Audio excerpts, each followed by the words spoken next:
ஒரே மெய் தேவனாகிய நம்முடைய பிதாவாகிய தேவனுடைய ஏகோவா என்னும் நாமத்தினாலும் பிதாவின் குமாரனாக இருக்கிற கர்த்தராகிய இயேசு கிறிஸ்துவின் நாமத்தினாலும் உங்களுக்கு என்னுடைய அன்பின் வாழ்த்துக்கள். நாம் இன்றைய தினம் படிக்கக்கூடிய பாடம் என்ன என்றால் பண்டிகை ஆசரிப்போம் என்று சொல்லி நம்ம படிக்க போகிறோம். பண்டிகையை ஆசரிப்போம் அப்படின்னு சொன்னால் உடனே நமக்கு ஒரு கேள்வி வரும் இல்லையா? அப்போது என்ன பண்டிகையை ஆசரிக்கணும் அப்படின்னு சொல்லி பார்க்கும் பொழுது பொதுவாக கிறிஸ்தவர்களுக்கு நிறைய பண்டிகைகள் இருக்குது நம்ம பார்க்குறோம். அப்போ என்ன பண்டிகை? அது கிறிஸ்மஸ் பண்டிகையா, அல்லது ஈஸ்டர் பண்டிகையா, அல்லது நியூ இயர் பண்டிகையா, அல்லது உயிர்த்தெழுதல் பண்டிகை, அல்லது குட் ஃப்ரைடே புனித வெள்ளி பண்டிகையா? இப்படியெல்லாம் நமக்கு நிறைய கேள்விகள் வரும். ஆனால் நம்ம ஒன்று வேதத்தை நம்ம ஆராய்ந்து பார்க்கும் பொழுது அங்கே சில பண்டிகைகளை தேவன் நமக்கு கொடுத்திருக்கிறார். அது என்னன்னு சொல்லி பார்ப்போம். அப்போது கர்த்தரின் பண்டிகைகள் என்று சொல்லி கர்த்தர் ஒரு அதிகாரத்தில் அவர் அப்படியே அங்கே ஷெடியூல் பண்ணியிருக்கிறத நம்ம வாசிக்கலாம். அந்த அதிகாரம் முழுவதையும் அது என்ன சொல்லி நம்ம படிக்கும் பொழுது வாசிக்கலாம். லேவியராகமம் 23 சபை கூடி வந்து பரிசுத்தமாய் ஆசரிக்கும்படி நீங்கள் குறித்த காலத்தில் கூற வேண்டிய கர்த்தரின் பண்டிகைகளாவன: 1ஆம் மாதம் 14ஆம் தேதி அந்தி நேரமாகிய வேளையிலே கர்த்தரின் பஸ்கா பண்டிகையையும். ஆமாம், நம்ம ஒரு ஏதாவது கிறிஸ்மஸ் பண்டிகையா, இல்லைனா நியூ இயர் பண்டிகையா, இல்லைனா ஈஸ்டர் பண்டிகையா ஏதாவது ஒன்று சொல்லியிருப்பாரு அப்படின்னு சொல்லி நம்ம வேதத்தை ஆராயும் பொழுது அவர் சொல்கிறாரு, முதலாவது சொல்கிற பண்டிகை என்னன்னா கர்த்தரின் பஸ்கா பண்டிகையும். அதை தொடர்ந்து முதல்ல என்ன சொன்னார்? அந்த மாதம் 14ஆம் தேதி கர்த்தரின் பஸ்கா பண்டிகையும், 15ஆம் தேதி புளிப்பில்லா அப்ப பண்டிகையும் அப்படின்னு சொல்லி அந்த அதிகாரத்தில் அவர் பண்டிகைகளை குறித்து அங்கே ஒரு லிஸ்ட் போட்டிருக்கிறார். என்னென்ன பண்டிகையை நாம் கொண்டாடணும்னு சொல்லி அங்கே லிஸ்ட்டே இருக்குது. அப்போது இப்போ எல்லா பண்டிகையை பற்றி நம்ம படிக்க போகிறதில்ல. நாம் படிக்கிற பண்டிகை என்னன்னு சொன்னால் இந்த பஸ்கா பண்டிகை. ஏனென்றால் அது அவர் கொடுத்துருக்கிற இந்த எல்லா பண்டிகைகளும் மிகவும் முக்கியமானதாக இருக்குது. அப்போ அது எப்போ கொண்டாடப்படுதா? ஆபிப் மாதம், அதாவது வருஷத்தின் 1ஆம் மாதம், நிசான் மாதம் அல்லது ஆபிப் மாதம் 14ஆம் தேதி கர்த்தரின் பஸ்கா கொண்டாடப்பட வேண்டும் என்று சொல்லியிருக்கிறார். அப்போது இப்படி பல பண்டிகைகள் அங்கே இருந்தாலும் மிகவும் பிரதானமான பண்டிகை இருக்கிற இந்த கர்த்தரின் பஸ்கா இவைகளை குறித்து நம்ம படிக்க போகிறோம். கடந்த நாட்களிலே நிறைய காரியங்களை கற்றதும் உண்டு. அப்போ கர்த்தரின் பஸ்கா என்று சொல்லி பார்க்கும்போது அது பஸ்க் என்கிற அந்த எபிரேய வார்த்தை கொடுக்கப்பட்டிருக்கிறது. அதற்கு கடந்து செல்லப்பட்டு காத்து வைக்கப்படுதல் என்கிற பொருளுடையதாக இருக்கிறது. அப்போ அந்த பஸ்காவை பற்றி நாம் சில அறிமுகத்தை நாம் படிக்கலாம். கர்த்தர் எகிப்து தேசத்தில் மோசேயும் ஆரோனை நோக்கி, இந்த மாதம் உங்களுக்கு பிரதான மாதம், அதாவது முதல் மாதம், வருஷத்தின் 1ஆம் மாதமாக இருப்பதாக. அப்போ எந்த மாதம் வருஷத்தில் முதல்ல இருக்கணும், எது கடைசியில் இருக்கணும், எந்த பண்டிகை எப்போ கொண்டாடணும்னு சொல்லி தேவன் நமக்கு வேதத்தில் லிஸ்ட் தந்திருக்கிறார். நீங்கள் இஸ்ரவேல் சபையார் யாவரை நோக்கி, இந்த மாதம் 10ஆம் தேதியிலே வீட்டுத் தலைவர்கள் வீட்டுக்கு ஒரு ஆட்டுக்குட்டியாக ஒவ்வொருவரும் ஒவ்வொரு ஆட்டுக்குட்டியை தெரிந்து கொள்ள கடவர்கள். அந்த ஆட்டுக்குட்டி பழுதற்றதும் ஆணும் ஒரு வயதுள்ளதுமாய் இருக்க வேண்டும். ஒரு வயதுள்ளதுமாய் இருக்க வேண்டும் சொல்லி அப்படி படிச்சிடக்கூடாது. எப்படி படிக்கணும்? ஆட்டுக்குட்டி பழுதற்றதும் ஆணும் ஒரு வயதுள்ளதுமாய் இருக்க வேண்டும். அதாவது ஒரு வயசு உள்ளதுமாய் இருக்க வேண்டும். அப்போது அந்த பண்டிகையை கொண்டாடுவதற்கு அவர் என்ன சொல்லியிருக்கிறாரு? ஒரு ஆட்டுக்குட்டி, ஒரு வயதான ஆட்டுக்குட்டி, அது பழுதற்றதும் ஆணும் ஒரு வயதாக இருக்கணும் அப்படின்னு சொல்லி பார்க்க. அதை என்ன பண்ணணுமா? அதை இந்த மாதம் 14ஆம் தேதி வரைக்கும் வைத்திருந்து இஸ்ரவேல் சபையின் ஒவ்வொரு கூட்டத்தாரும் சாயங்காலத்தில் அதை அடித்து அதன் இரத்தத்தில் கொஞ்சம் எடுத்து தாங்கள் அதை புசிக்கும் வீட்டு வாசல் நிலைக்கால்கள் இரண்டிலும் நிலையின் மேல் சட்டத்திலும் தெளித்து. அப்போது ஒரு ஆட்டுக்குட்டி எடுக்கணும். அந்த ஆட்டுக்குட்டி ஒரு வயசு தான் இருக்கணும். அது ஆணாக இருக்கணும், பழுது இருக்கக்கூடாது. அதை என்ன பண்ணணும்? 14ஆம் தேதி சாயங்காலத்தில் அதை அடித்து, அதாவது அதை கொன்று அதன் இரத்தத்தில் கொஞ்சம் எடுத்து அவங்க எந்த வீட்டில் இருந்து புசிக்கிறாங்களோ அந்த வீட்டு நிலைக்கால்கள் நிலையின் மேற்சட்டத்தில் என்ன பண்ணணுமா? தெளிக்கணுமா? அப்போது ஒரு ஆடு எடுக்கணும், ஆட்டுக்குட்டி. அந்த ஆட்டுக்குட்டியை என்ன பண்ணணும்? அடிக்கணும். அந்த அடித்து அதனுடைய இரத்தத்தை நம்ம என்ன பண்ணணும்? பூசணும், அல்லனா தெளிக்கணும் என்று சொல்லி கொடுக்கப்பட்டிருக்கு. அதற்கு பிறகு என்ன பண்ணணுமா, அந்த ராத்திரியிலே அதன் மாம்சத்தை நெருப்பினால் சுட்டு புளிப்பில்லாத அப்பத்தோடும் கசப்பான கீரையோடும் அதை புசிக்க கடவர்கள். அதை புசிக்க வேண்டிய விதமாவது, நீங்கள் உங்கள் அறைகளில் கச்சை கட்டிக்கொண்டும் உங்கள் கால்களில் பாதரட்சை தொடுத்து கொண்டும் உங்கள் கையில் தடை பிடித்து கொண்டும் அதை தீவிரமாய் புசிக்க கடவீர்கள். ஏனென்றால் அது கர்த்தருடைய பஸ்கா. அது கர்த்தருடைய பஸ்காவாக இருக்கிறதுனால நீங்கள் அதை என்ன பண்ணணும், தீவிரமாய் புசிக்கணும். அப்போ அந்த ஆட்டுக்குட்டியை தெரிந்து கொள்ளணும், தீவிரமாய் அதை என்ன பண்ணணும், அடிக்கணும், அதை அது கொல்லணும், அதுக்கப்புறம் என்ன பண்ணணும், அதை நாம் தீவிரமாய் புசிக்கணும் சொல்லி இங்கே சில முறைகளை அங்கே கொடுத்துருக்கிறத நம்ம பார்க்கணும். அப்போது இதில் உள்ள சிந்தனை என்ன, பஸ்காவை பற்றியதான ஒரு அறிமுகம், நமக்கு ஒரு கருத்து எப்படி கொடுத்துருக்கிறார் அப்படின்னா, ஒரு ஆட்டுக்குட்டி அது பழுதற்றது, அதாவது பரிசுத்தமாக இருக்கணும், அது பெண்ணாக இருக்கக்கூடாது, அது ஆணாக இருக்கணும், அது வயதுள்ள கிழட்டு ஆடாக இருக்கக்கூடாது, ஒரு வயதுள்ள ஆடாக இருக்கணும். அதுக்கப்புறம் அந்த ஆட்டுக்குட்டியை எடுத்து என்ன பண்ணணும், நாம் அதை அடிக்கணும், அதாவது அந்த ஆட்டுக்குட்டியை கொல்லணும். கொன்ன பிறகு தான் அதுக்கு ரத்தம் கிடைக்கும். அந்த ரத்தத்தை எடுத்து என்ன பண்ணணும், நம்ம எந்த வீட்டில் இருக்கிறோமோ அந்த வீட்டில், அந்த வீட்டின் வாசலில் என்ன பண்ணிடணும், அதை தெளிக்கணும், பூசணும். அதற்கு பிறகு ஆட்டுக்குட்டியை தீவிரமாய் புசிக்க வேண்டும். இது இந்த பஸ்காவை குறித்து கொடுத்திருக்கிற கருத்து முறைகள். அப்போது நம்ம ஏன் இப்படியெல்லாம் செய்யணும் அப்படின்னா, ஏதோ நம்ம இந்த ஒரு ஆடை நம்ம சாப்பிட்றதுக்காக வேண்டியா, இல்லைன்னா ஏதோ மட்டன் பிரியாணி சாப்பிடணும் அதுக்காக வேண்டி இப்படி கொடுத்துருக்குதோ. ஏன்னா நமக்கு பண்டிகைனாலே அப்படி தான் நம்ம நினைப்போம் இல்லையா, பண்டிகைனா ஏதோ பிரியாணி சாப்பிடணும் அந்த மாதிரி நினைப்போம். அந்த மாதிரி தான் இங்கேயும் ஏதோ ஆடு அடித்து சாப்பிட்றதுக்கு தான் இப்படி கொடுத்துருக்கிறாரோ என்று சொல்லி நாம் செய்யணும் என்று சொல்லி பார்த்தா வாசிக்கலாம். யாத்திராகமம் 12 அந்த ராத்திரியிலே நான் எகிப்து தேசம் எங்கும் கடந்து போய் எகிப்து தேசத்திலுள்ள மனிதர் முதல் மிருக ஜீவன்கள் மட்டும் முதற்பேரானவைகளாய் இருக்கிறவைகளையெல்லாம் அதம் பண்ணி எகிப்து தேவர்களின் மேல் நீதியை செலுத்துவேன். நானே கர்த்தர். அப்போ அந்த ராத்திரியிலே, எந்த ராத்திரியிலே, நீங்கள் எந்த ராத்திரியிலே புசிக்கிறீங்களோ அந்த ராத்திரியிலே, அதாவது அந்த 1ஆம் மாதம் 14ஆம் தேதி ராத்திரியிலே. அப்போ அவர் என்ன பண்ணுவாராம், கர்த்தர் என்ன பண்ணுவாராம், எகிப்து தேசத்தில் உள்ள மனிதர்கள் முதல் மிருக ஜீவன்கள் உள்ள எல்லா முதற் பேர்களையும் என்ன பண்ணுவாராம், அதம் பண்ண போறாரு. அப்படி அதம் பண்ணும்போது என்ன நடக்குமா, நீங்கள் இருக்கும் வீடுகளில் அந்த இரத்தம் உங்களுக்கு அடையாளமாய் இருக்கும். அந்த இரத்தத்தை நான் கண்டு உங்களை கடந்து போவேன். நான் எகிப்து தேசத்தை அழிக்கும் போது அழிக்கும் வாதை உங்களுக்குள்ளே வராதிருக்கும். அப்போ இவங்க என்ன பண்ணணுமா, இந்த ஆட்டுக்குட்டியை தெரிந்தெடுத்து அந்த ஆட்டுக்குட்டியை என்ன பண்ணணும், அதனுடைய அடித்து அதனுடைய ரத்தத்தை இவங்க எந்த வீட்டில் இருக்காங்களோ அந்த வீட்டில் பூசணும்னு சொல்லி கொடுத்துருக்குறேன். அப்படி பூசாமல் இருந்தால் என்ன ஆகும், இவங்களும் என்ன பண்ணிடுவாங்க, இவங்க செத்து போவாங்க. ஏனென்றால் இது நம்ம தெரிந்திருக்கிறபடி கர்த்தர் கட்டளையிட்ட 10வது வாதையாக இருக்கிறது. இந்த வாதை இவர்கள் எல்லாருக்கும் பொதுவானது. அதாவது இஸ்ரவேலர் உட்பட எகிப்தியர் உட்பட எல்லாருக்கும் பொது. அதாவது எகிப்து தேசம் முழுவதும், எகிப்து தேசத்தில் யாரெல்லாம் இருக்காங்களோ அவர்கள் இஸ்ரவேலராக இருந்தாலும் சரி எகிப்தியர்களாக இருந்தாலும் சரி எல்லாருக்கும் பொதுவான வாதை.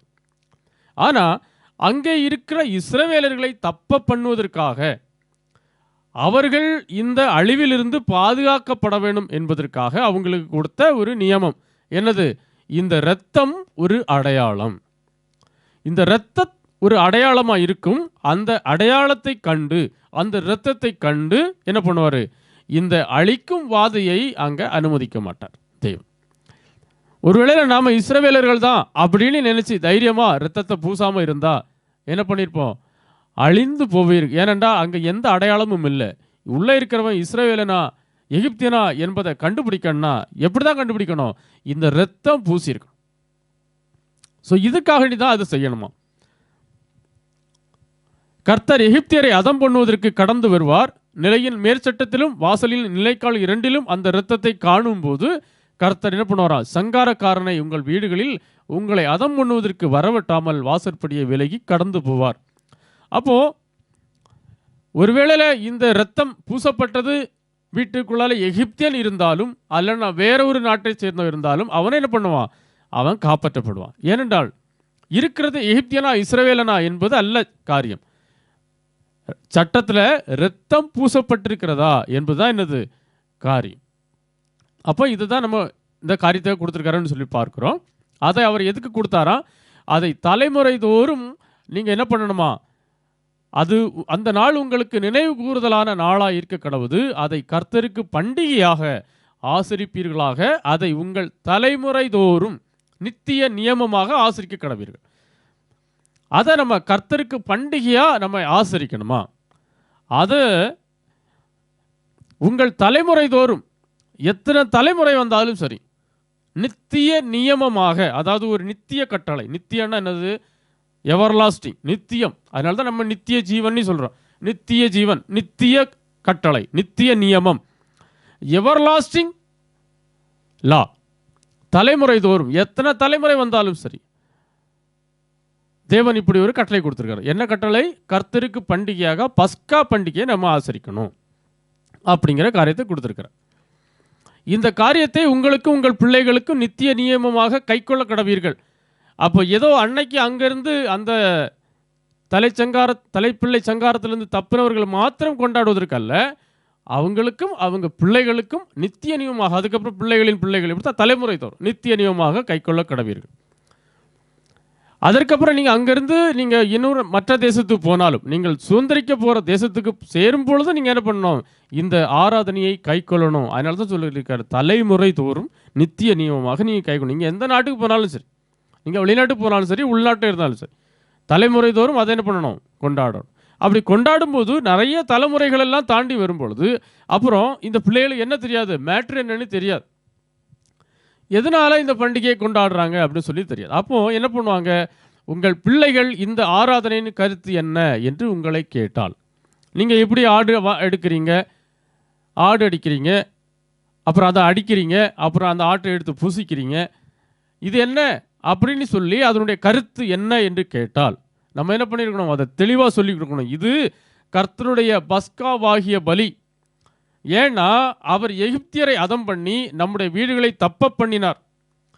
எகிப்தியர்களெல்லாம் செத்து போயிட்டு இருக்கிறாங்க. நம்ம வீடுகளை தப்ப பண்ணின பொழுது எகிப்தில் இருந்த இஸ்ரவேல் புத்திரருடைய வீடுகளை கடந்து போனார் என்று நீங்கள் சொல்ல வேண்டும்.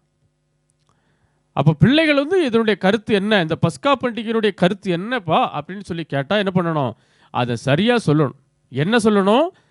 கர்த்தர் எகிப்தியரெல்லாம் அதம் பண்ணும் பொழுது நம்ம என்ன பண்ணார்? தப்ப பண்ணினார். நாம் செத்து போகாமல் நம்மை காத்தார் அப்படி சொல்லணும். அதை நினைவு கூறுவதற்கு இந்த பண்டிகையை கொண்டாடுறோம் அப்படின்னு நம்ம சொல்லிக் கொடுக்கணும். அப்படி சொல்லிக் கொடுத்து இப்படி தலைமுறை தோறும் சொல்லிக் கொடுத்து அதை எல்லா தலைமுறையும் இந்த பண்டிகையை ஆசரிக்கணும் என்று சொல்லி தேவன் நிச்சயமாக கட்டளையிட்டுக்கிறார். அப்போது இந்த பஸ்காவை குறித்ததான ஒரு சுருக்கமான ஒரு தெளிவு நமக்கு என்ன கிடச்சிருக்கு அப்படின்னா, பஸ்கான்னு வரும்போது ஒரு ஆட்டுக்குட்டியை நம்ம தேர்ந்தெடுக்கணும். அந்த ஆட்டுக்குட்டி ஒரு ஆணும் பழுதற்றதும் 1 வயது உள்ளதுமாக இருக்கணும். அதுக்கப்புறம் அந்த ஆட்டுக்குட்டி 14ஆம் தேதி சாயங்கால வேளையிலே அந்தி நேரத்தில் அது கொல்லப்படணும். அதற்கப்புறம் கொல்லப்பட்ட பிறகு அந்த அந்த ஆடுடைய இரத்தம் அந்த வீட்டின் நிலைக்கால்களில் தெளிக்கப்படணும். அதுக்கப்புறம் இந்த பஸ்காவை தீவிரமாய் புசிக்கணும். கர்த்தர் எகிப்து தேசத்தை அழிக்கும் போது அழிக்கும் வாதை நமக்குள்ளே வராமல் இருந்ததை நினைவு கூறணும் என்கிற பண்டிகை. கர்த்தர் எகிப்தியரை அதம் பண்ணி நம்முடைய வீடுகளில் நம்ம வீடுகளை என்ன பண்ணார்? தப்ப பண்ணினார். அது அப்படி இருந்ததுனால நாம் தலைமுறை தோறும் நித்திய நியமமாக ஆசரிக்கும் கர்த்தருடைய பஸ்காவாகிய பண்டிகை. இதுதான் பஸ்கா பண்டிகையை குறித்ததான ஒரு சுருக்கமான ஒரு தெளிவு நம்ம இந்த வேதத்தில் நம்ம பார்க்கிறோம். சரி, அப்போ நாம் நினைக்கலாம், இது என்னைக்கோ நடந்தது, தலைமுறை தோறும் கடைபிடிக்கணும்னு சொல்லியிருக்கிறாரு. ஆனால் நம்ம எகிப்திலையும் இல்லை, நாம் இப்போது அதற்குட்பட்டவர்களும் இல்லை. அப்படி இருக்கும் பொழுது நாம் ஏன் இந்த பஸ்கா பண்டிகை இப்போ ஆசரிக்க வேண்டிய அவசியம் உண்டா இல்லையா? இப்போ இதுதான் நாம் கேட்க வேண்டிய கேள்வி. நாம் எகிப்து தேசத்தில் உட்பட்டவரும் அல்ல, நாம் இஸ்ரவேலர்களும் அல்ல. அப்படி இருக்கும் பொழுது நாம் இந்த பஸ்கா பண்டிகையை கொண்டாட வேண்டுமா என்று சொல்லி நம்ம தொடர்ந்து வேதத்தை படிக்கும் பொழுது என்ன சொல்றாரு? வாசிக்கலாம். கொலோசியர் 2. ஆகையால் போஜனத்தையும் பானத்தையும் குறித்தாவது பண்டிகை நாளையும் மாத பிறப்பையும் ஓய்வு நாட்களையும் குறித்தாவது ஒருவனும் உங்களை குற்றப்படுத்தாதிருப்பானாக. அவைகள் வருங்காரியங்களுக்கு நிழலாயிருக்கிறது, அவைகளின் பொருள் கிறிஸ்துவை பற்றினது. பண்டிகை நாட்களை குறித்து கூட ஒருத்தனை என்ன பண்ணக்கூடாது, குற்றப்படுத்திடக்கூடாது. ஏன்னா இது ஏதோ ஒரு சும்மா விளையாட்டுக்கு, நமக்கு மட்டன் பிரியாணி சாப்பிட்றதுக்கு, அல்லடா நாம் பட்டாசு விட்டு விளையாடுறதுக்கு, நாம் புதிய ட்ரெஸ் எடுக்கிறதுக்கு, நாம் இப்படி எல்லாம் நல்லா செலவு பண்ணுறதுக்கு ஆக இந்த பண்டிகை அல்ல. இவைகள் வரும் காரியங்களுக்கு நிழலாக கொடுக்கப்பட்டிருக்கிறது இந்த பண்டிகை. அது என்ன அந்த வருங்காரியம்? அவைகளின் பொருள் கிறிஸ்துவை பற்றினது. யாரை பற்றினது? அது கிறிஸ்துவை பற்றின பொருளாக இருக்கிறதுனால நிழலாக இருக்கிற இந்த பண்டிகையை நம்ம என்ன பண்ணணும், நம்ம கொண்டாடணும் என்று சொல்லி வேதம் கற்பிக்கிறது. ஏனென்றால் இந்த நிழல்கள் எல்லாம் யாரை பற்றினது? இது கிறிஸ்துவை பற்றினது. அப்படி இருக்கிறதுனால நாம் அதை ஆசரிக்கணும் என்று சொல்லி நாம் பார்க்கிறோம். அப்போ இந்த பஸ்காவை பற்றின எல்லா காரியமும், அதாவது நம்ம பஸ்காவை பற்றிய ஒரு சில காரியங்கள் எல்லாம் பார்த்தோம் இல்லையா, இந்த அத்தனை காரியங்களும் யாரை பற்றியதாக இருக்கிறது? கிறிஸ்துவை பற்றினதாக இருக்கிறது என்பது எந்த மாற்றமும் இல்லை. அப்படின்னா இந்த கர்த்தருடைய பஸ்கா இவருடைய காரியங்களெல்லாம் எப்படி இருந்தது? முதல்ல கர்த்தருடைய பஸ்கான்னு சொல்லும்போது அதில் நிறைய காரணங்கள் இருந்துச்சு இல்லையா. அதில் என்ன பார்த்தோம்? முதல்ல ஆட்டுக்குட்டி செலக்ட் பண்ணணும். அது எப்படி இருக்கணும்? ஆணும் பழுதற்றதும் ஒரு வயதுள்ளமா இருக்கணும் இல்லையா. அப்போது இந்த காரியமெல்லாம் யாரை பற்றினதா? இந்த காரியமெல்லாம் கிறிஸ்துவை பற்றினது. அப்போ அது கிறிஸ்துவை பற்றினதா இல்லையா என்பதை குறித்தும், அதற்கு பிறகு நாம் இதை கொண்டாடணுமா வேண்டாமா என்பதை குறித்து நாம் ஆராய்ந்து அறிய போகிறோம். அப்போ படிக்கலாம். யோவான் 1:34. அந்தபடியே நான் கண்டு இவரே தேவனுடைய குமாரன் என்று சாட்சி கொடுத்து வருகிறேன் என்றான். இயேசு நடந்து போகிறதை அவன் கண்டு, இதோ தேவ ஆட்டுக்குட்டி என்றான். தேவ ஆட்டுக்குட்டி. தேவ ஆடு கிடையாது. ஏன்னா ஆடுனி வந்தா என்ன ஆயிடும்? ஆடுனி வந்தா என்ன ஆயிடும்? வயசாயிடும். ஆடுன்னா வயசாயிடும். ஆனால் ஆட்டுக்குட்டி, ஏன்னா இந்த ஆட்டுக்குட்டி எப்படிப்பட்டதாக இருக்கணும்? ஒரு வயது உள்ளதாக இருக்கணும். அதுவும் எப்படி இருக்கான்? அது ஆணா இருக்கணும். ஆணா இருந்தா தான் என்ன சொல்ல முடியும்? குமாரன். அது பெண்ணா இருந்தா குமாரன் நீ சொல்ல முடியுமா? சொல்ல முடியாது. ஆணா இருந்ததுனால தான் குமாரன். அந்தபடியே நான் கண்டு இவரே தேவனுடைய குமாரன். யாருடைய குமாரன்? தேவனுடைய குமாரன் என்று சாட்சி கொடுத்து விடுகிறேன். இந்த தேவனுடைய குமாரனாகிய இயேசு தான் யாரு? தேவனுடைய ஆட்டுக்குட்டி. தேவனுடைய ஆட்டுக்குட்டி, அதாவது கர்த்தருடைய ஆட்டுக்குட்டி. கர்த்தருடைய ஆட்டுக்குட்டி என்றார்.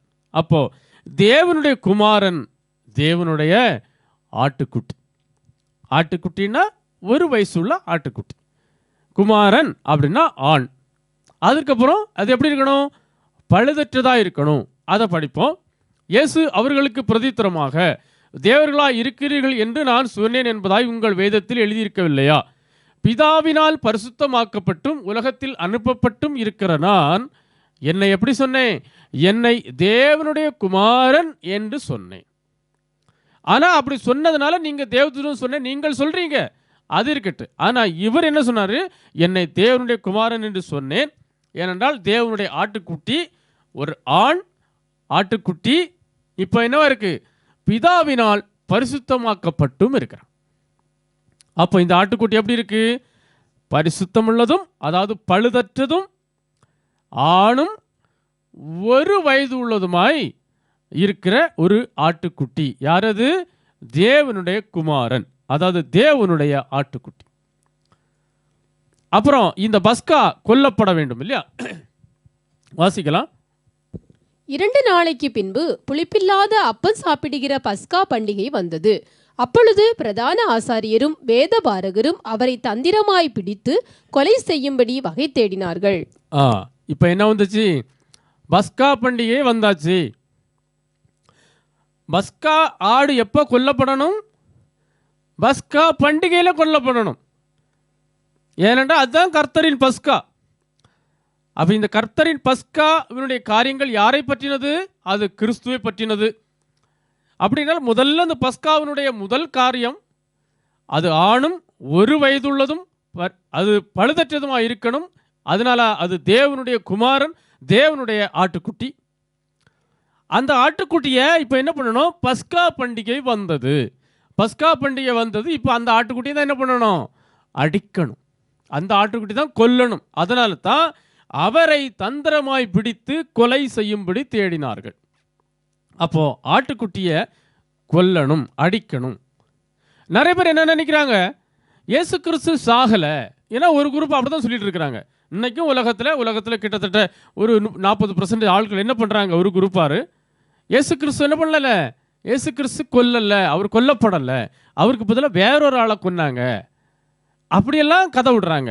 இன்னும் சிலர் கிறிஸ்தவர்களையும் சொல்கிற அவங்க எப்படி சொல்கிறாங்க, இயேசு கிறிஸ்து சாகலை, அவருடைய சரீரம்தான் மரணத்துக்குள்ளே போச்சு, அவர் சாகலை, அவர் ஆவியில் போயிட்டாரு, மேலே போயிட்டாரு அப்படின்னு சொல்லி கிறிஸ்தவர்கள் ஒரு பக்கம் இப்படி கதை விடுறாங்க. ஆனால் பஸ்காவில் என்ன பண்ணணும், நியமம் எப்படி இருக்கு, பஸ்கா ஆடு கொல்லப்பட வேண்டும், அதை அடித்தாதான் என்ன கிடைக்கும், என்ன கிடைக்கும், ரத்தம் கிடைக்கும். அதை அடிச்சாதான் என்ன கிடைக்கும், ரத்தம் கிடைக்கும். அதனால இயேசு கிறிஸ்து சாகணும், இயேசு கிறிஸ்து கொலை செய்யப்படணும், அவர் மரிக்கணும், அவர் அடிக்கப்படணும். இதுதான் உண்மை. ஆனால் சாத்தான் என்ன சொல்லிட்டு இருக்கான், அவர் சாகல, செத்தது பாடி, ஆவி அங்க போயிட்டு, இப்படியெல்லாம் கதை விட்டுட்டு இருக்கார். ஆனால் அப்படி இல்லை, பஸ்கா கொல்லப்பட வேண்டும்.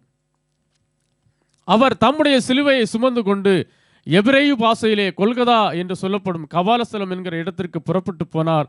அங்கே அவரை சிலுவையில் அறைந்தார்கள். அப்போ பஸ்கா என்ன பண்ணணும், கொல்லப்பட வேண்டும். அப்போ ரெண்டாவது காரியம் கிறிஸ்துவை பற்றினது என்று சொல்லி பார்த்துட்டு, முதல்ல அது ஆடும் 1 வயதும் பழுதற்றதுமாக இருக்கணும், அது தேவனுடைய குமாரன், தேவனுடைய ஆட்டுக்குட்டி. அந்த தேவனுடைய குமாரன் இப்போ என்ன பண்ணணும், பஸ்கா பண்டிகை வந்தாச்சு, அந்த தேவனுடைய குமாரன் கொல்லப்பட வேண்டும். அவர் கொல்லப்பட்டார், 100% கொல்லப்பட்டார். பாதி செத்து பாதி உயிரோடு இருக்கிறார்னு சொல்லி யாரும் நம்பிட்டு இருக்காதீங்க. அவர் 100% கொல்லப்பட்டார் என்றால் கொல்லப்படணும். இனி அப்போ இந்த பஸ்கா எப்போது கொல்லப்படணும், எப்போது அடிக்கப்படணும்? நம்ம என்ன படிச்சோம் இதுக்கு முன்னாடி, அந்தி வேளையிலே. எப்போ அந்தி வேளையிலே? வருஷத்தின் 1ஆம் மாதம் 14ஆம் தேதி அந்தி நேரமாகிற போது. அதெல்லாம் வெதரை சொல்லியிருக்கு. அப்போ அவர் அந்தி நேரம்னு சொன்னால் நாம் காலையிலே நம்ம செய்யக்கூடாது. அந்தி நேரம்னா அந்தி நேரம் தான். 14ஆம் தேதி சொன்னார்னா நம்ம 14ஆம் தேதி தான் பண்ணணும், இல்லை நாங்கள் 9ஆம் தேதி வச்சுக்கிறோம், அப்படிலாம் என்ன பண்ண முடியாது, சொல்ல முடியாது. அப்படின்னா நீங்கள் எப்போ வேணாலும் அடிங்கன்னு அவர் சொல்லியிருக்கிறார் இல்லையா? அவர் ஏன் அப்படி சொல்லியிருக்கிறார், அது 14ஆம் தேதி அந்தி நேரமாகிற வேளையிலே அப்படின்னு சொல்லியிருக்கிறாருன்னா அதுக்கு ஒரு காரியம் இருக்குது இல்லையா? அப்போது அதை தான் நம்ம ஏற்கனவே படிச்சிருக்கோம். அதாவது 1ஆம் மாதம் 14ஆம் தேதி அந்தி நேரமாகிற வேளையில் கர்த்தரின் பஸ்கா பண்டிகை. அதை இந்த மாதம் 14ஆம் தேதி வரைக்கும் வைத்திருந்து சாயங்காலத்தில் அதை அடித்து, இது யாத்திராமத்தில் சொல்லியிருக்கு, அதை மறுபடியும் லேவியராமத்தில் படிக்கும். அப்போ பஸ்கா பண்டிகை எப்போதான் அடிக்கப்படணுங்கிறது திட்டவட்டமாக இருக்குது. 1ஆம் மாதம் இது ஆபிப் அல்லது நிசான் மாதம். அந்த மாதத்தில் 14ஆம் தேதி சாயங்கால நேரத்தில் அதை அடிக்கணும். அப்போ இயேசு கிறிஸ்து பஸ்கா வாகிய தேவ ஆட்டுக்குட்டி, இவர் தான் பழுதற்றதும் 1 வயதுள்ளதுமான ஆண் ஆட்டுக்குட்டியாக இருந்தால், அப்போ இவரும் என்னதான் பண்ணியிருக்கணும், இந்த 1ஆம் மாதம் 14ஆம் தேதி அடிக்கப்பட்டிருக்கணும். அப்படி அடிக்கப்பட்டாரா? அப்படி 1ஆம் மாதம் 14ஆம் தேதி அடிக்கப்பட்டாரா அல்லது கொல்லப்பட்டாரா என்று நாம் கேள்வி கேட்குறோம். என்று கேட்கும் பொழுது நம்ம சில காரியங்களை நம்ம கொஞ்சம் அறிய வேண்டியது அவசியமாக இருக்குது. கொஞ்சம் பேக்ரவுண்டை நம்ம கொஞ்சம் படிக்கணும். அதாவது வேதாகம கால கணக்கு, வேதாகம காலங்கள் அல்லனா வேதாகம நேர முறைகள், இதை நம்ம அறிஞ்சிருக்கணும்.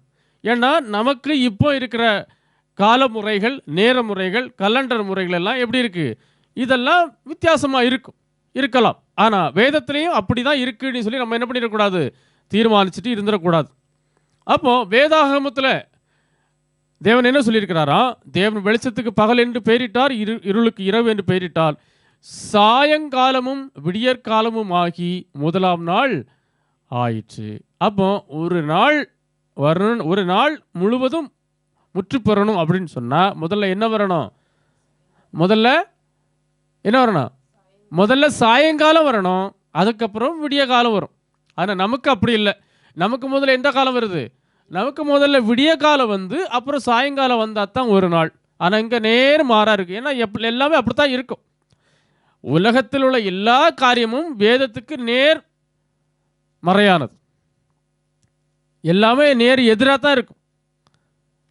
ஏனென்றால் இந்த உலகத்தின் அதிபதி சாத்தான், வேதத்தின் அதிபதி தேவன். ஆனால் இங்கே எப்படி இருக்கு? எல்லாம் தலைகளாக இருக்கு. சாயங்காலமும் விடிய காலமும் ஆகி, அதாவது evening passed and morning came. That was the first day. அதாவது ஒரு நாள் என்பது முதல்ல அது சாயங்காலத்தில் தொடங்கி விடியற் காலத்தில் முடியும். ஆனால் நமக்கு விடியற் காலத்தில் தொடங்கி சாயங்காலத்தில் முடியுது இல்லையா? அப்படி அல்ல, இது நேர் மாறாக இருக்குங்கிறத நம்ம படிக்கணும். அதற்கப்புறம் இவங்களுடைய தேவன் கொடுத்திருக்கிற அந்த அந்த காலம், அதாவது நேர அடிப்படை எப்படி இருக்குது அப்படின்னு சொல்லி பார்த்தா, அந்த ஒரு நாள், அந்த சாயங்காலமும் விடியற் காலமும் அப்படி சொல்லிங்களே, அதுதான். அதாவது சாயங்காலம் அப்படின்னு சொன்னால் அது ஒரு பாதி, விடியற்காலம்னு சொன்னால் அது ஒரு பாதி. அப்போ மொத்தத்தில் 24 மணி நேரத்தை அவர் எப்படி பிடிக்கிறாரு? சாயங்காலம் 24 மணி நேரம், விடியற்காலம் 24 மணி நேரம். அதாவது நைட் 12 மணி நேரம், பகல் 12 மணி நேரம். அப்படி மொத்தத்தில் 24 மணி நேரம். ஒரு நாளுக்கு 24 மணி நேரம் தான். ஆனால் நமக்கு பகலில் 12 மணி நேரம், இரவுக்கு 12 மணி நேரம் ஆகி ஒரு நாள் ஆகிறது போல, வேதத்தில் இரவு 12 மணி நேரம், பகல் 12 நேரம் என்று சொல்லி ஒரு நாள் ஆகும். அதை இயேசு கிறிஸ்து கூட ஒரு இடத்துல சொல்லுவார். இயேசு பிரதித்திரமாக பகலுக்கு 12 மணி நேரம் இல்லையா அப்படின்னு சொல்லி கேட்பார். அதே போலவே இந்த இரவை என்ன பண்ணியிருக்காங்கன்னா, அதுக்கப்புறம் ஒரு நாளாக பிரித்து அதை ஜாமம்னு வச்சுருக்காங்க. அது முதலாம் ஜாமம், 2ஆம் ஜாமம், 3ஆம் ஜாமம், 4ஆம் ஜாமம் அப்படின்னு வச்சுருக்கிறாங்க. இந்த 12 மணி நேரத்தை அப்படி 4ஆக பிரித்து வச்சுருக்கிறாங்க. இந்த 12 மணி நேரத்தையும் 4ஆக பிரித்து வச்சுருக்கிறாங்க. அதை நம்ம பின்னாடி படிக்கலாம். அப்போது முதல்ல சூரியன், அதாவது சூரியன் மறைகிற முதல் தொடங்கி, அதுக்கப்புறம் சன்ரைஸ், அதாவது சூரிய உதய தொடங்கி, அதற்கப்புறம் அடுத்த சூரியன் மறையுது பாருங்க, அது வரைக்கும் என்னது? ஒரு நாள். அப்போ சூரியன் மறைவு தொடங்கி சூரியன் மறைவு, அடுத்த மறைவு வரைக்கும் என்னது? ஒரு நாள். இடையில சன்ரைஸ் இருக்கு. அப்போ இதில் வந்து நமக்கு சில காரியங்கள் புரிஞ்சிருக்கலாம். பகலுக்கு 12 மணி நேரம் இல்லையா? அதுபோல் இரவுக்கும் 12 மணி நேரம் இருக்குது. இந்த 12 மணி நேரத்தை அவங்க 4 ஜாமங்களாகவும் பிரிச்சிருக்கிறாங்க. சரி, இப்போ இந்த பஸ்காவை எப்பவும் பலியிடணும்? அந்தி நேரம் ஆகிற வேளையிலே அப்படி சொல்லி பார்த்தோம் இல்லையா? இப்போ படிக்கலாம். மார்க் 14:12. பஸ்காவை பலியிடும் நாளாகிய புளிப்பில்லாத அப்பம் சாப்பிடுகிற முதலாம் நாளிலே அவருடைய சீசர்கள் அவரிடத்தில் வந்து, நீர் பஸ்காவை புசிப்பதற்கு நாங்கள் எங்கே போய் ஆயத்தம் பண்ண சித்தமாயிருக்கிறீர் என்று கேட்டார்கள். வேதத்தில் நியாயப்பிரமாணத்தில் கட்டளையிட்டு இருக்கிறபடியே அங்கே சொல்லியிருந்து, அது தலைமுறை தோறும் உங்களுக்கு நித்திய நியமமாக நீங்கள் என்ன பண்ணணும்? இதை ஆசரிக்கணும்னு சொல்லியிருக்காரு இல்லையா? அப்போ நியாயப்பிரமாணத்திற்கு உட்பட்டவருமாகிய தேவனுடைய குமாரனும் என்ன பண்ணுவார்? அந்த நியாயப்பிரமாணத்தை அனுசரித்து தான் வருவார். அப்போ இப்போ பஸ்காவை பலியிடும் நாள் வந்தாச்சு. பஸ்காவை பலியிடும் நாளில் அவருடைய சீசர்கள் அவரிடத்தில் வந்து, இந்த பஸ்காவை நம்ம எங்கே ஆயத்தம் பண்ணணும், பஸ்காவில் என்னெல்லாம் முறைகள் இருக்குன்னு சொல்லி பார்த்தோம். முதல்ல ஆடு தெரிந்து கொள்ளணும், அந்த ஆட்டை அடிக்கணும், அந்த ஆட்டோட ரத்தம் பூசணும், அதுக்கப்புறம் ஆட்டை புசிக்கணும். இதெல்லாம் அதில் உள்ள முறைகள். அப்போ இந்த காரியத்தை நம்ம எங்கே நம்ம செய்யலாம் அப்படின்னு சொல்லி அந்த சீசர்கள் வந்து கேட்குறாங்க. இயேசு கேட்கும்போது, ஏன்னா பஸ்காவை பலியிடும் நாளில் தான் கேட்குறாங்க, வேற என்னக்கோ கேட்கல. ஏன்னா ஒருவேளை இது எப்போவாது காலையில் கேட்டிருப்பாங்க. அப்படி வரும்பொழுது சாயங்காலமான போது அவர் 12 கூட அவ்விடத்திற்கு வந்தார். When evening came, Jesus arrived with the 12. எப்போ வந்தார்? சாயங்காலமான போது. ஆனால் இந்த ஆபீப் மாதம் 14ஆம் நாள் எப்படி தொடங்கும்? சாயங்காலமும் விடியற்காலமும் ஆகி தான் ஆபீப் மாதம் 14ஆம் நாள். அதை நம்ம ஞாபகம் வச்சுக்கணும். அப்போ சாயங்காலமான போது அவர் வந்தார் அப்படின்னா எப்போ வந்தார்? ஆபீப் மாதம் 14ஆம் நாள் தொடக்கத்தில் வந்தார். ஆபீப் மாதம் 14 நாள் இப்போ என்ன ஆகுது? தொடங்குது. முதல்ல தொடங்குது. அதில் ஸ்டார்டிங்கில் என்ன பண்ணார்? அவர் 12 கூட அவ்விடத்திற்கு வந்தார். அதான் அழகாக சொல்லப்பட்டிருக்கு வேதத்தில், சாயங்காலமான போது. ஏன்னா வேதத்தில் அப்படி ஒவ்வொரு வார்த்தைகளும் எழுதப்பட்டிருக்குன்னா அதுக்கு எல்லாத்துக்கும் ஒரு அர்த்தமாக தான் இருக்கும். அதனால தான் நம்ம இவ்வளவு நிச்சயமாக படிக்க முடியுது. அப்போது இயேசு கிறிஸ்து 12 கூட வந்து உட்கார்ந்த நேரம் அந்த ஆபீப் மாதம் 14ஆம் நாள். ஏனென்றால் நித்திய நியமமாக கடைபிடிக்க சொல்லியிருக்கு நியாயப்பிரமாணத்தில். அதை தான் இயேசு கிறிஸ்துவும் கடைபிடிக்க வந்திருக்கிறாரு. ஆனால் நாம் இப்போ பார்த்தோம், இந்த தேவனுடைய குமாரன் தான் தேவனுடைய ஆட்டுக்குட்டி அப்படின்னு சொல்லி பார்த்துருக்குறோம். ஆனால் இவங்க புசிக்க வந்திருக்கிறாங்க. புசிக்க வரும்பொழுது இயேசு கிறிஸ்து சேர்ந்தே வந்திருக்கிறாரு. ஆனால் கண்டிப்பாக எப்போ தான் வந்திருப்பார்? ஆபீப் மாதம் 14ஆம் தேதி தான் வந்திருப்பார். ஏன்னா அவர் நியாயப்பிரமாணத்தை கடைபிடிக்கிறவர். 14 சொல்லியிருக்கு, இன்னைக்கு நேரம் ஆயிடுச்சு, அதனால நம்ம நாளைக்கு வச்சுக்கலாம் அப்படின்னு சொல்லி அவர் அதை போஸ்ட்பான் பண்ணல. அவர் 14ஆம் தேதி தான் வந்திருக்கணும். அதையும் நம்ம இன்னும் கன்ஃபார்ம் பண்ணிடலாம். அப்போ இப்போ சாயங்காலம், அதாவது அந்த 14ஆம் நாள் ஆரம்பத்தில் இயேசு கிறிஸ்து வந்திருக்கிறார். அடுத்தால அவர்கள் போஜனம் பண்ணுகையில் இயேசு அப்பத்தை எடுத்து ஆசீர்வதித்து அதை பிட்டு அவர்களுக்கு கொடுத்து, நீங்கள் வாங்கி புசியுங்கள், இது என்னுடைய சரீரமா இருக்கிறது என்றார். ஆனால் உண்மையிலேயே அவங்க என்ன பண்ணணும்? அவங்க ஒரு வயதுள்ள ஒரு ஆட்டுக்குட்டியை தெரிந்தெடுத்து, பழுதற்ற ஆட்டுக்குட்டியை தெரிந்தெடுத்து அதை அடித்து அதனுடைய மாம்சத்தை தான் என்ன பண்ணணும்? புசிக்கணும். ஆனால் அதை பண்ணினாங்க. அது நார்மலாக உள்ளது, அது நிழலாக இருக்கிறது. ஆனால் அவைகளின் பொருள் கிறிஸ்துவை பற்றினது இல்லையா? அப்போ அவர் போஜனம் பண்ணுகையில், அப்போ என்ன போஜனம் பண்ணுகையில்? ஏற்கனவே உண்டாயிருக்கிற அந்த நிழலாக இருக்கிற அந்த பஸ்கா ஆடை எடுத்து தான் அவங்க என்ன பண்ணியிருப்பாங்க? போஜனம் பண்ணியிருப்பாங்க. ஏனென்றால் இயேசு கிறிஸ்து ஆயத்தம் பண்ண போவல, ஆயத்தம் பண்ணது யாரு? அவருடைய சீசர்கள். அவருடைய சீசர்களுக்கு ஏற்கனவே அவங்க பண்ணிட்டு இருந்தது. அவங்க வருஷம் பண்ணுறது. வருஷம் என்ன பண்ணியிருப்பாங்க? ஆடு எடுத்திருப்பாங்க, அடிச்சிருப்பாங்க, புசிச்சிருப்பாங்க. அதைத்தான் இப்போவும் பண்ண போயிருக்காங்க. அதைத்தான் அவங்க போஜனம் பண்ணுகிறாங்க. ஆனால் அதற்கு பிறகு எனக்கு இயேசு கிறிஸ்து ஒரு புதிய காரியத்தை அங்கே ஸ்தாபிக்கிறார். அதுதான் இயேசு அப்பத்தை எடுத்து ஆசீர்வதித்து அதை பிட்டு அவர்களுக்கு கொடுத்து, இது என்னுடைய சரீரமாக இருக்கிறது. ஏனென்றால் இங்கே யாருடைய சரீரம் சாப்பிடப்பட வேண்டும்? பஸ்காவாகிய கிறிஸ்து. ஏனென்றால் இந்த பஸ்காவிய ஆடு யாருன்னு பார்த்தோம்? அவர் தேவனுடைய குமார் இல்லையா? அவரை தான் என்ன பண்ணணும்? அவரை தான் புசிக்கணும். பஸ்கா ஆடு அவர் தான். அப்போ அவரை தான் புசிக்கணும். அதைத்தான் இங்கே பண்ணி கொடுக்குறார். இது புதிய உடன்படிக்கை. பின்பு பாத்திரத்தை எடுத்து ஸ்தோத்திரம் பண்ணி அதை அவர்களுக்கு கொடுத்தார். அவர்கள் எல்லாரும் அதிலே பானம் பண்ணினார்கள். அதற்கப்புறம் என்ன சொல்லி கொடுக்குறாரு? அப்பொழுது அவர் அவர்களை நோக்கி, இது அநேகருக்காக சிந்தப்படுகிற புது உடன்படிக்கைக்குரிய என்னுடைய இரத்தமாயிருக்கிறது. அப்போ இது அநேகருக்காக சிந்தப்படுகிற புது உடன்படிக்கை.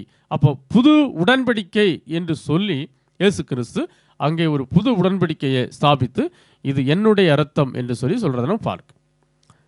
ஆனால் இந்த பஸ்கா ஆடு ஒரு வயதுள்ளதும் பழுதற்றதும் ஆணுமாயிருக்கிற பஸ்கா ஆடு தேவனுடைய குமாரன், தேவ ஆட்டுக்குட்டி என்பதில் எந்த மாற்றமும் இல்லை. பின்பு அதாவது இப்போ எல்லாரும் புசிச்சாங்க, புதிய உடன்படிக்கை பண்ணிட்டாங்க. இதெல்லாம் எப்போ நடக்குது?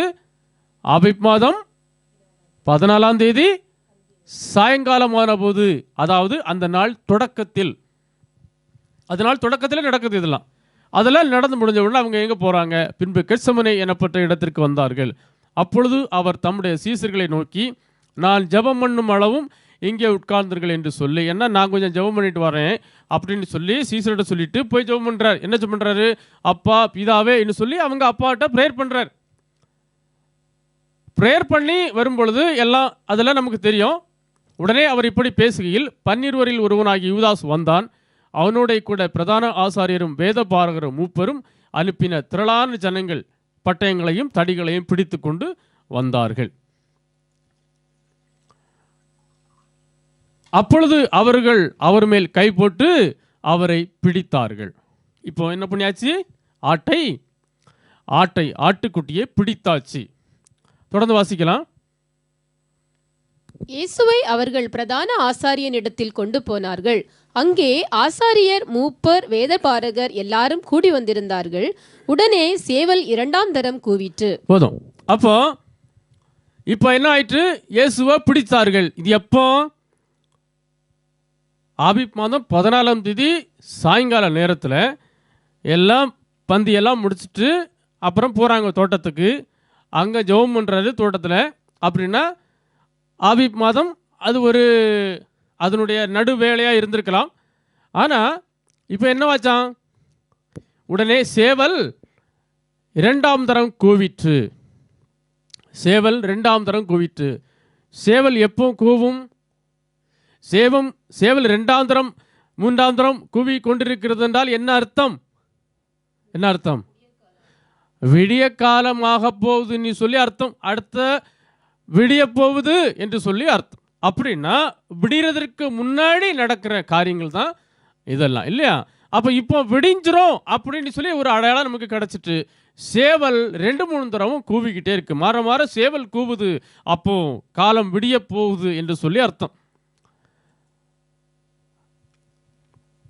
அப்போ சேவல் கூவுகிற நேரத்தை நம்ம இங்கே வச்சு நம்ம பார்த்துக்கலாம். அப்போது இந்த ஆபீப் மாதம் 14ஆம் தேதி 14ஆம் நாளுக்கு 24 மணி நேரம் இருக்குது. அந்த 14ஆம் நாள் 24 மணி நேரம் எங்கே முடியும்? சாயங்காலத்தில் தொடங்கி விடியற் காலத்தில் முடியும். அப்போ சாயங்காலத்தில் தான் இயேசு கிறிஸ்து எங்கே போனார்? 12 கூட பந்தி இருக்க போனார். அங்கே இருந்து அப்புறம் தோட்டத்துக்கு வந்துட்டாங்க. அங்கேருந்து நிறைய இவர்கள் அவரை என்ன பண்ணாங்க? அவரை பிடித்தார்கள். பிடித்து பிரதான ஆசிரியர் அரண்மனைக்கு விசாரிக்க சொன்னார். இதெல்லாம் நமக்கு தெரியும். தெரியலைன்னா கூட வேதத்தில் படிச்சுடுங்க. ஆனால் இப்போ என்ன ஆயிற்று? சேவல் கூவிற்று. அப்படின்னா சூரியன் உதிக்க போகுது.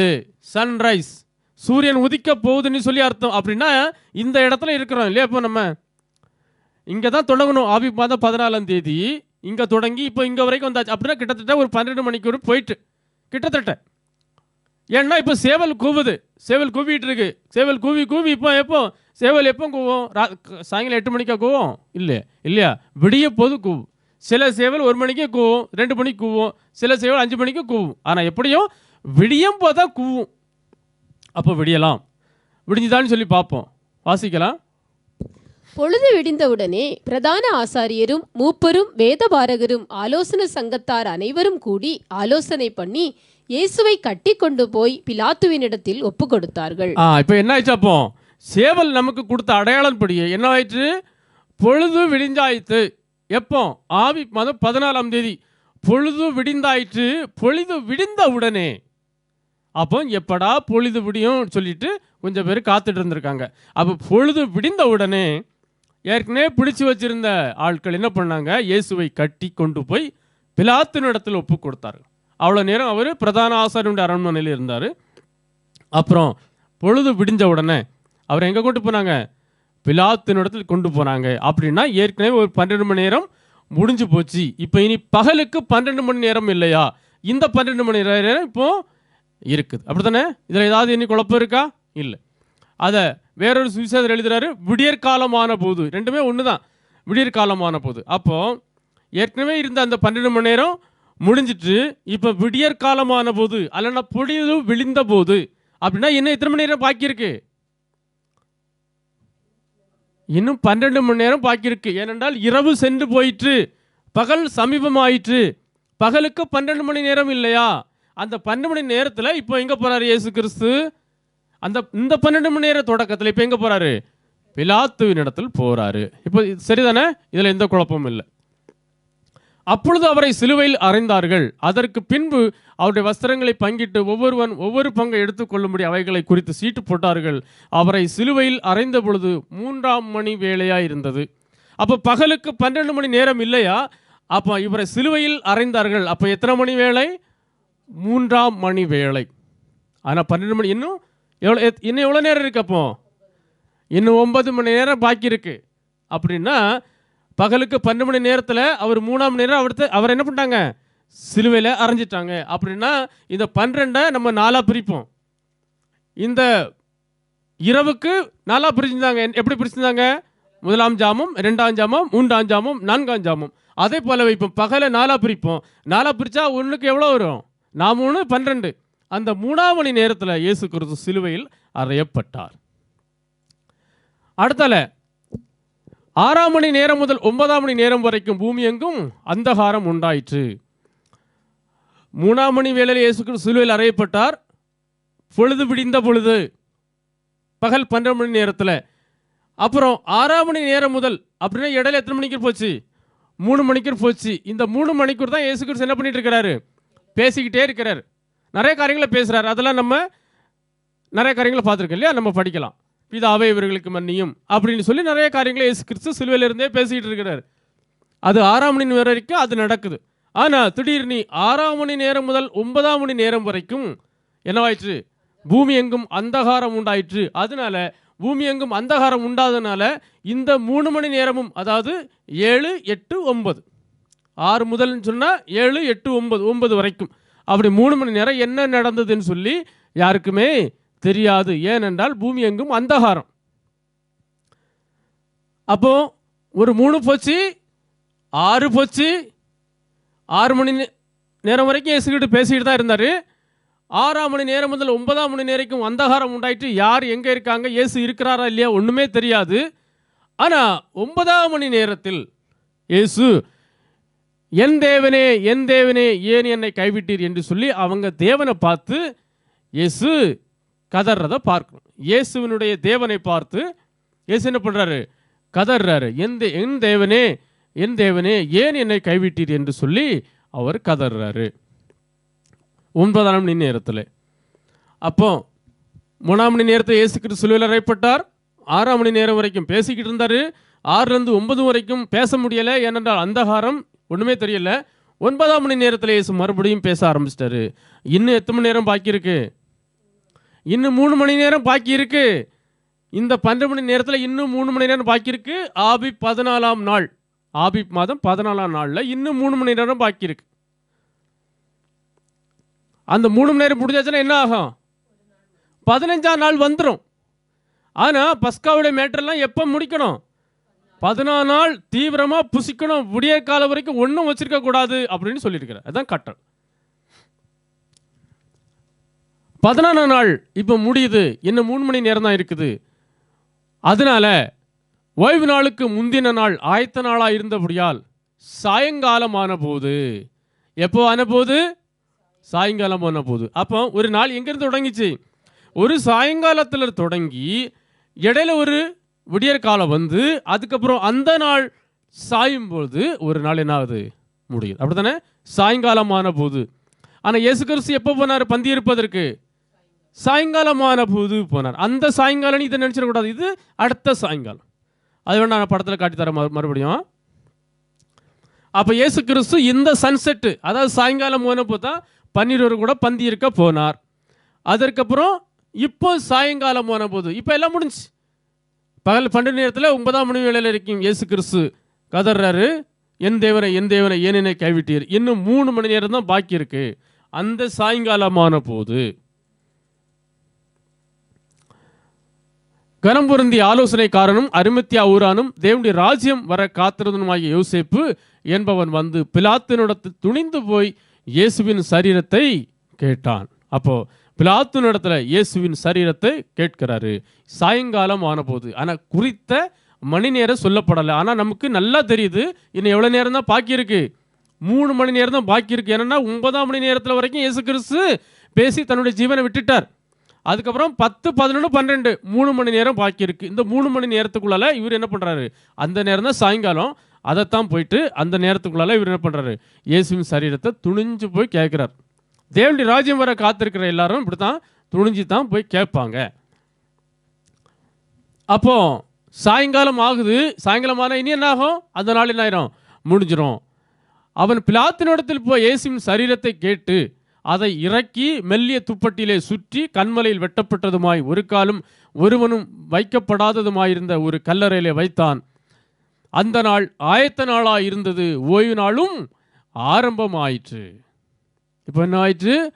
15ஆம் நாள் என்ன ஆயிற்று? ஆரம்பமாயிற்று. ஆனால் அதுக்கு முன்னாடி என்னவாயிற்று?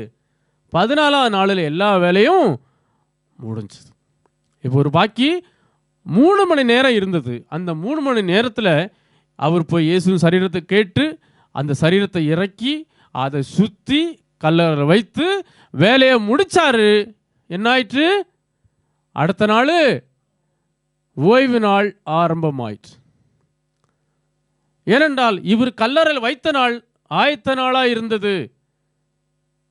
ஓய்வு நாளுக்கு முந்தின நாளாக இருந்தது, அது ஆயத்த நாளாக இருந்தது. ஓய்வு நாளும் ஆரம்பமாயிற்று. அப்போ இயேசு கிறிஸ்து சாயங்கால வேளையிலே ஆபிப் மாதம் 14ஆம் தேதி சாயங்கால வேளையிலே சீசர்களோடு கூட பந்தி இருந்தார். அந்த 14ஆம் தேதி சாயங்காலமான போது அவருடைய பலி ஜீவியம் முடிந்தது.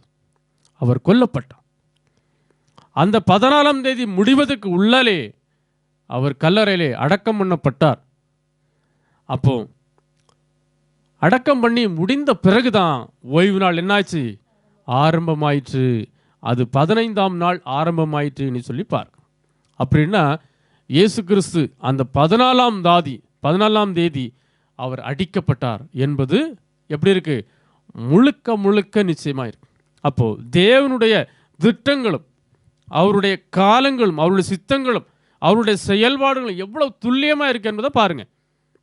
இப்படிதான் வேதம் இருக்கும். அதனால தான் அவர் என்ன சொல்லியிருக்காரு?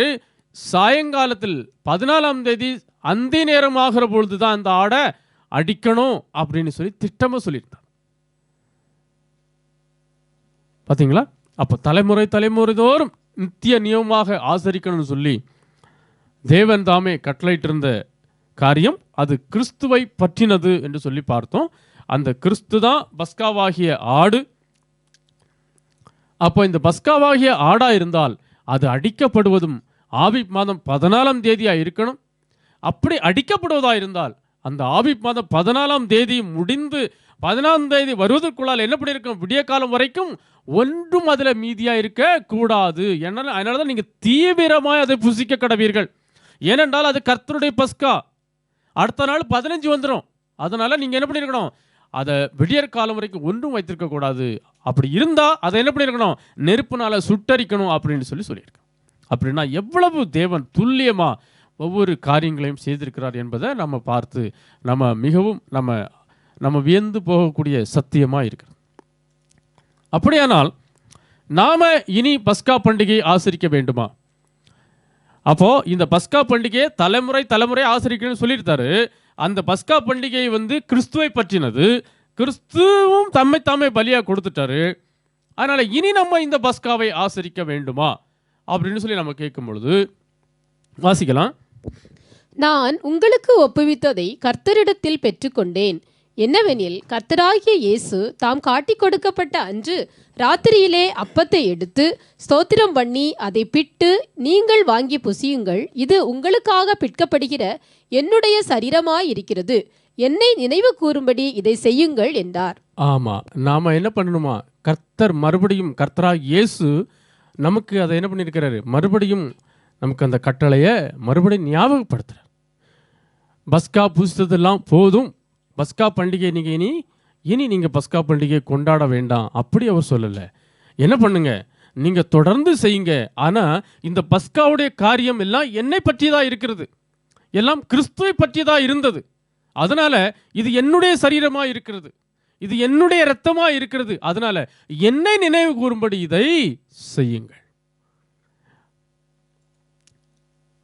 போஜனம் பண்ணின பின்பு அவர் அந்தபடியே பாத்திரத்தையும் எடுத்து, இந்த பாத்திரம் என் இரத்தத்தினால் ஆகிய புதிய உடன்படிக்கையாய் இருக்கிறது, நீங்கள் இதை பானம் பண்ணும் போதெல்லாம் என்னை நினைவு கூறும்படி இதை செய்யுங்கள். அப்படின்னா அன்னைக்கு அவர் சாயங்காலத்தில் பானம் பண்ணாங்களே, அன்னையோடு முடிச்சிருங்கன்னு சொல்லலை. பானம் பண்ணும் போதெல்லாம் என்னை நினைவு கூறும்படி இதை செய்யுங்கள். அப்படின்னா நீங்க என்னை நினைவு கூறும் போதெல்லாம் இதை செய்யுங்கள். அதாவது இதை பானம் பண்ணும் போதெல்லாம் என்னை நினைவு கூறுகிறீர்கள். அப்படின்னா நம்ம என்ன பண்ணணும்? தொடர்ந்து இந்த பஸ்காவை கொண்டாடணும், இந்த பஸ்காவை ஆசரிக்கணும். என்னை நினைவு கூறும்படி இதை செய்யுங்கள். எப்ப செய்யணும்? ஆபிப் மாதம் 14ஆம் தேதி, அப்படிதானே? அப்போ பஸ்காவுடைய காரியம் முழுவதும் கிறிஸ்துவை பற்றினது. அதாவது தேவனுடைய குமாரன், தேவனுடைய ஆட்டுக்குட்டி, அப்போ தேவனுடைய ஆட்டுக்குட்டியை நம்ம என்ன பண்ணணும், அந்த ஆபீப் மாதம் 14ஆம் தேதி அந்த நேரம் ஆகிற வேளையிலே நம்ம தேவனுடைய ஆட்டுக்குட்டியை நம்ம புசிக்கணும், அவருடைய இரத்தத்தில் நம்ம பானம் பண்ணணும். இதுதான் என்னது, கிறிஸ்துவை நினைவு கூறும்படி கிறிஸ்து நமக்கு கொடுத்த பிரமாணம்.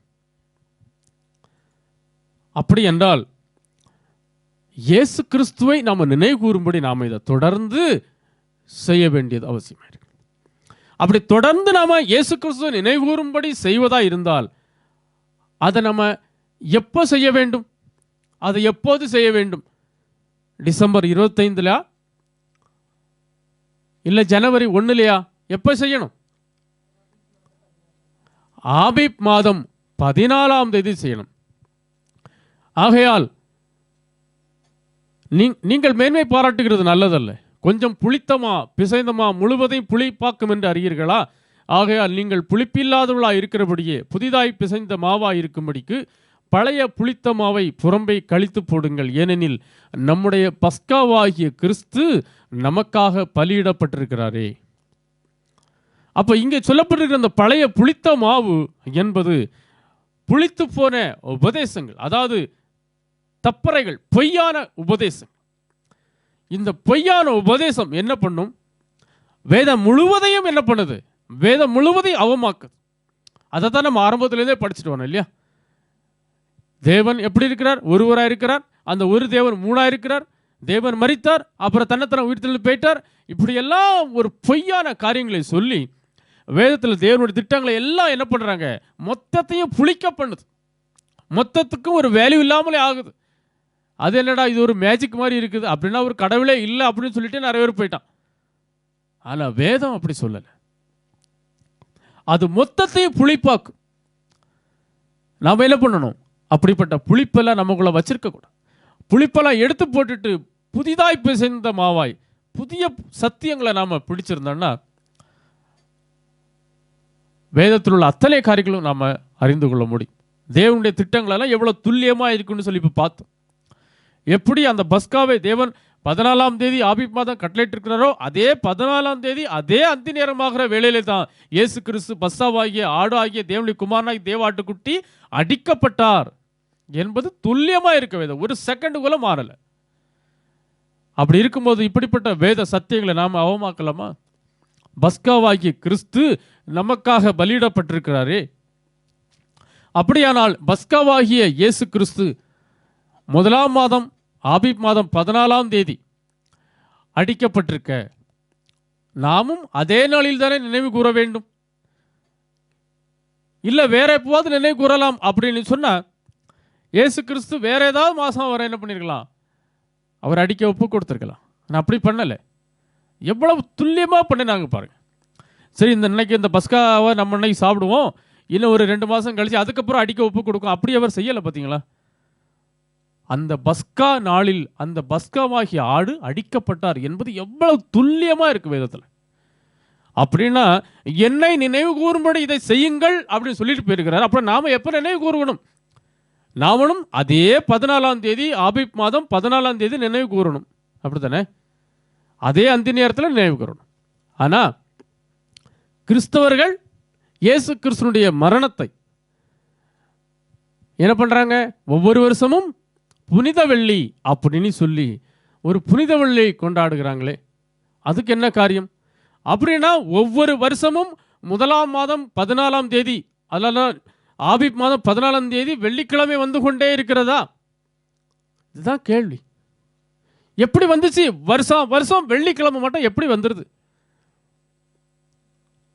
அப்படியே சொல்லியிருந்த வேதத்தில் நீங்கள் வருஷந்தோறும் வெள்ளிக்கிழமை ஆசிரியங்கள் அப்படியே சொல்லியிருக்கிறாரு. இல்லை, ஆபீப் மாதம் 14ஆம் தேதி அந்தி நேரமாகிற வேளையிலே அப்படி சொன்ன அதே கட்டளை தான் இயேசு கிறிஸ்து ஃபாலோ பண்ணார். என்னை நினைவு கூறும்படி இதை செய்யுங்கள்னு சொன்னார். அவர் எப்போ அடிக்கப்பட்டார்? ஆபீப் மாதம் 14ஆம் தேதி அந்தி நேரமாகிற வேளையிலே. அப்படி இருக்கும்போது ஆபீப் மாதம் 14ஆம் தேதி எல்லா வருஷமும் எப்படி வெள்ளிக்கிழமை வருது? அப்படின்னா ஏதோ ஒரு முரண்பாடு இருக்கு இல்லையா? அது கண்டிப்பாக வெள்ளிக்கிழமை வராது. இப்போ டிசம்பர் 14ஆம் தேதினா எல்லா நாளும் வெள்ளிக்கிழமை வருதா? எல்லா வருடங்களும் இல்லை. இல்லை டிசம்பர் 25ஆம் தேதி எல்லா வருஷமும் ஞாயிற்றுக்கிழமை வருதா? இல்லை.